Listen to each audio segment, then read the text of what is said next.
Olá pessoal, sejam bem-vindos à nossa aula de PIB pela demanda agregada, parte 2. Nós vimos até o final da última aula que o PNB e o PIB eles podem se diferenciar pela questão da renda enviada ao exterior e da renda recebida do exterior. Então, a gente terminou no item A, falando do caso brasileiro, e agora eu queria colocar aqui no quadro o item B, que é o caso dos Estados Unidos. Vamos lá. Então, nós temos ali, mantendo o nosso tópico que a gente viu no final da última aula, a diferença entre nacional e interno. Se a renda enviada ao exterior, aquela renda que você gerou internamente, mas vai ser consumida no exterior, ou seja, em outro país. Se a renda enviada ao exterior é menor do que a renda recebida, ou seja, do que a renda que você recebe de outros países, tá? Então o PIB é menor do que o PNB.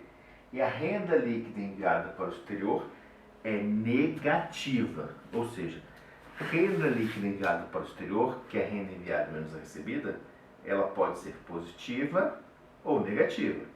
E no último exemplo a gente vai ver até nula. Tá? Então eu quero que vocês acompanhem esse item B, né, no nosso material de apoio, em especial as tabelas 1.1 do meu livro, né, Desordem, tá? E a tabela 1.2. Tá? Então é por aí que vocês devem acompanhar seus estudos e suas leituras. Tá? Então, no nosso exemplo assim, da tabela 1.2, o que nós temos? O caso dos Estados Unidos. O PIB foi de 13 trilhões 807, né, no ano da tabela, lá 2007, menos o saldo negativo da renda enviada ao exterior, que é negativo, menos 103 bilhões de reais. De tal maneira que o PNB nesse ano foi de 13 trilhões 910, maior do que esse PIB aqui, maior do que esse PIB. Tá bom? Então, né, colocando aqui, né, anotem bem essas informações, né, que é o item B, tá? No qual o PNB 13 é maior, 13.900 é maior do que 13.800, que é o PIB dos Estados Unidos. Então vamos ver agora um ponto importante, assim, e já vou no item C, para a gente finalizar essa parte aqui, o professor ainda está nesse tópico ali de nacional e interno, tá? Ainda estamos nesse tópico da interno, e destaco o PIB é igual ao PNB menos a renda líquida enviada ao exterior. Tá vendo ali, menos a renda líquida enviada ao exterior. Tá? Isolando o PNB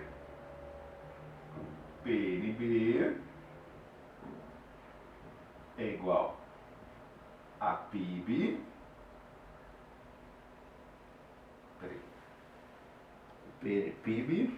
mais renda líquida ao exterior, né? Isso, mais renda líquida ao exterior. Então, deixar bem claro que nem a gente tem, né, no nosso exemplo ali, tá? Do livro, tá? PIB é igual a PNB mais renda líquida ao exterior, tá certíssimo? Isso mesmo, tá? Vamos deixar bem em destaque aqui, mais renda líquida ao exterior. E PNB é igual a PIB, que nem a gente fez agora, né, dos Estados Unidos, menos renda líquida enviada ao exterior. Tá? Então, menos renda líquida enviada ao exterior. Então, claro, é só a título de exemplo. Aqui a gente usou para os Estados Unidos da América, porque o PNB é maior do que o PIB. E aqui a gente usou para a nossa economia, vou botar BR aqui, Brasil. Tá bom? Tá? Nossa economia. Então, essas são as diferenças entre PIB e PNB. Ah, professor, posso usar só essa fórmula? Pode. Mas você tem o PIB e a renda líquida, tem o PNB e a renda líquida, calcula direto o PIB. Ou vice-versa. Tem o PIB e a renda líquida, isolando, né? Chega aqui, você tem o PNB. Bom? Então, né? Essas são as diferenças entre nacional e interno no conceito de mensurar atividade econômica produtiva. O último exemplo que eu queria ver nessa nossa aula, até um pouco a questão de produção, é o PIB é preço de mercado e o PIB é custo de fatores. Então o professor vai apagar aqui, ó.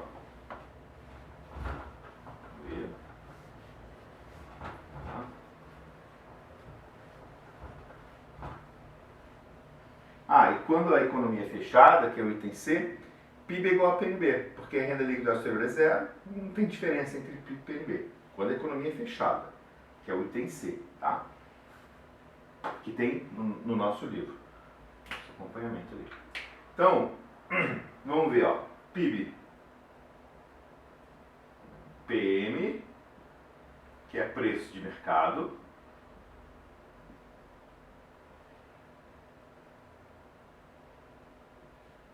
né? Com PIB,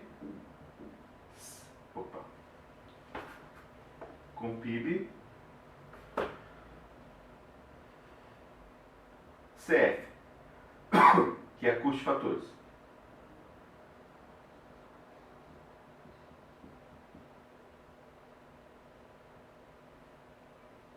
Bom, então qual que é a diferença? Ó, o conceito de PIB é preço de mercado, que é o que tem no IBGE, né, principal divulgação, é o que sai na mídia, que a gente vê, o PIB cresceu 1,5%, então é PIB é preço de mercado. O PIB caiu 2%, então é PIB é preço de mercado. É o PIB, é custo de produção, custo de fatores, mais impostos, isso aqui é mais, tá? Mais impostos indiretos, que são impostos sobre a produção, sobre a oferta, ICMS, IPI, ISS, tá? São impostos sobre a produção, menos os subsídios. Então nós temos PIB é preço de mercado, é igual a PIB é custo de fatores, mais impostos indiretos, menos os subsídios. Vamos ver um nosso exemplo, ó. Exemplo, um automóvel, um carro. Você vai comprar, por exemplo, numa concessionária. Quando você vai comprar um carro numa concessionária, você vai comprar ele a preço de mercado. Como é que é formado esse preço? Um exemplo, digamos que o custo de produção dele, de toda a cadeia produtiva, tá? Toda a cadeia produtiva, seja de 30 mil, incluindo o lucro, né, do fabricante e de toda a cadeia produtiva, das concessionárias também. Tá? Então é 30 mil de custo de produção, mais, estou botando em reais aqui, ó, 20 mil de impostos indiretos, né, na hora da compra e da emissão da nota fiscal, por exemplo. E zero de subsídios, ó, não tem subsídios. Tá? Não tem subsídios para cá.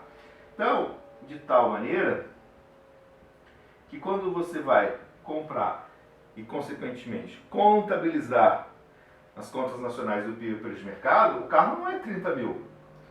Tá? O carro é a soma dos 30 mil mais os impostos. Então, você vai comprar o carro por valor de quanto? 50 mil. É claro, se o governo faz uma redução do IPI, né, ou uma redução de determinado imposto, aí, e consequentemente, isso é repassado para o consumidor, então o PIB preço de mercado cai, né? Ou seja, fica mais interessante para o consumidor. Tá bom? Então, PIB preço de mercado, 50 mil. Tá? Vou ver uma água aqui. O que a gente vai ver agora? Um último exemplo. Daí a gente finaliza a nossa aula, tá?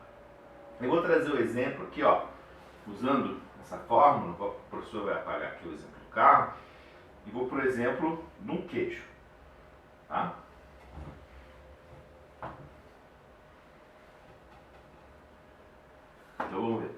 Exemplo, ó, queijo. Digamos lá, 10 quilos de queijo, de produção de queijo. Tá? Vamos pensar que eles sejam produzidos na França. Vamos usar um outro país, já que macroeconomia trata de vários países, né? Então, queijo produzido na França.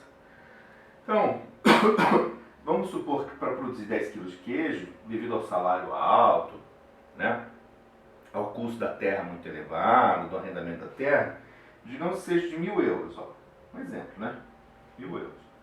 Ah, então aqui 1.000 euros. E vamos supor que não tenha nenhuma tributação. Zero. Impostos indiretos. Zero. Só que o governo dá um subsídio de 150 euros por 10 quilos produzidos. O governo dá um subsídio, ó, tá vendo? Ó? Subsídio governamental para produzir. Então, a preço de mercado, ou seja, esse produto, né, um exemplo, esse produto ele vai ser igual a, em euros, né, estou usando aqui em euros, 850. Tá? Então percebam que é menor, ó, é menor. Por quê? Porque o governo está subsidiando. Primeiro, ele não cobra impostos e agora está fazendo esse subsídio. Tá? É claro que o preço de mercado não representa os custos de produção. Bom, nesse exemplo. Mas, volto a falar, a nossa contabilidade oficial, né, essa que sai nos jornais e que é divulgada, né, para análise de uma maneira mais ampla da atividade produtiva, é PIB a preços de mercado. Tá bom? Pessoal, muito obrigado, né, pela presença de vocês, pelo fato de vocês estarem acompanhando. Tá? E terminamos aqui a nossa aula de PIB pela demanda agregada, parte 2. Um abraço a todos.